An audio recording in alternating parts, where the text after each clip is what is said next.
iSDT P10. What it lacks in features, it makes up for, well, in price, and the fact that it's a dual port charger for under $60. It's actually right about $55.99 as of the date of the posting of this video, but it is a charger. And that's all it is. So it doesn't storage charge, it doesn't discharge, it only charges. Now, you may be like, what's the point in getting it? Well, the fact that it is low cost and it is a dual port charger, I could see taking this out to the field and using it only to charge my batteries. Whereas once I get home, if I needed a discharge or storage charge, I could actually plug it into a bigger, better, more feature-packed charger that I have at home, and I could use that there and then just use this for only charging at the field. But we're going to try to do this video a little bit different and not really put any bells and whistles and just rip through this thing, let you see it, let you kind of get your hands on it without putting your hands on it, and then we'll call it done. So the iSDT P10, it is a dual port charger only. It has capability of 1 to 6S batteries on both sides. It will do 10 amps on each side. Now with iSDT, they market this, and really all of their chargers, like for instance, this one they market it as a 500 watt charger, which is true. However, it's 250 watts per side, meaning that's what you're gonna get per side. You add those up, it's 500. Now it does have, like most of the newer iSDT chargers, the dual synchronous parallel charging, and all that means is you take both sides, you wire them into one battery, and that one battery you're going to be able to put 400 watts in, up to 16 amp charge rate. So it gives you the ability to kind of supercharge your charger without needing an additional charger or something different, right? So with this one, dual port charger, 10 amps per side. It will do all the typical batteries you're used to. We'll list them here on the side. No scroll wheels, nothing like that. You've got 2 buttons on the front to select left or right channels. You hold both of them down to go into your menu, and then you have this like rocker switch in the center. On the back, you have your fan like normal. It is a DC charger, so you need a power supply or an external battery source to charge it. The input is on the top here, well, top, the back, whatever you want to call it.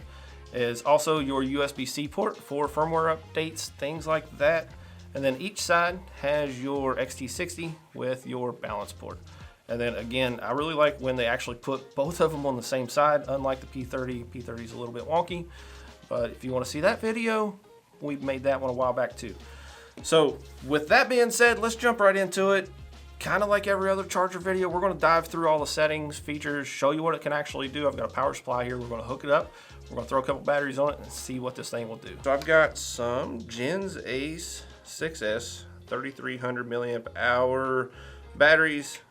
Pretty much the idea is we're going to plug these in, go through all the settings, and then just put them on charge. Because like we talked about, this is only a charger. Both of these are on storage charge already.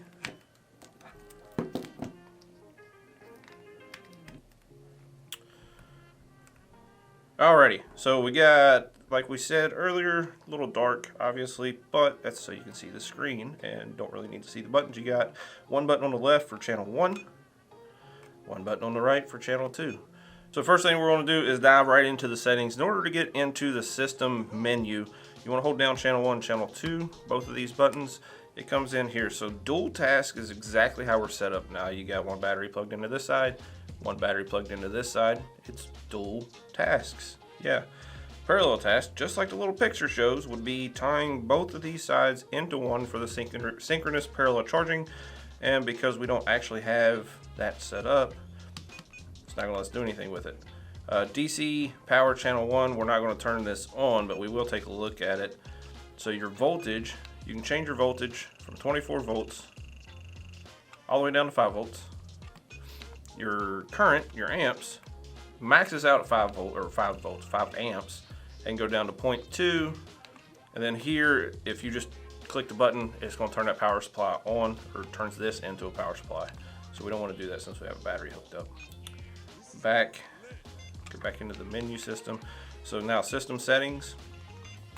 Pretty much if you've seen iSDT, chances are all of this is going to be the same. So lowest input voltage, 24 to 10 volts.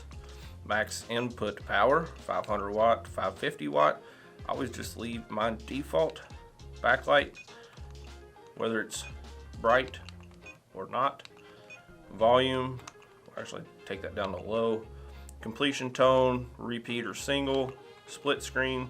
It's just, you know, times out on if we have one channel or the other selected, if it actually goes back to the split screen by itself. Right now it's on 30 seconds. Again, that's default. Your bat go, channel 1, channel 2, languages, theme. So this is usually comes bright like this out of the factory. For video purposes, I've figured out that dark actually is better. Keep trickle on. So this would pretty much, if these batteries finish charging and you're letting them sit there for a while, it's going to keep the battery fully charged instead of letting it kind of die back down. Self-test, charger goes through and make sure it's working correctly. Calibration. So this is where a lot of, I won't say a lot of people, but well, actually we will. So there's a lot of people that like to fine tune their chargers. For instance, you know, if this tells you all the different cells on this battery, what their voltages are.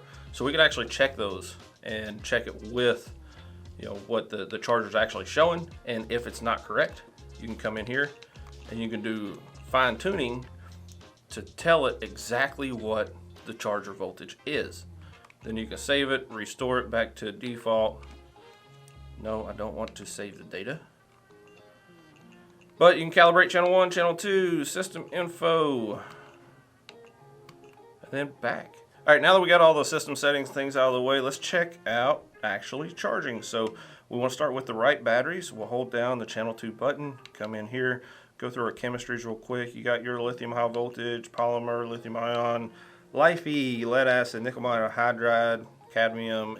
Pretty much what you're expected to see in chargers at this point.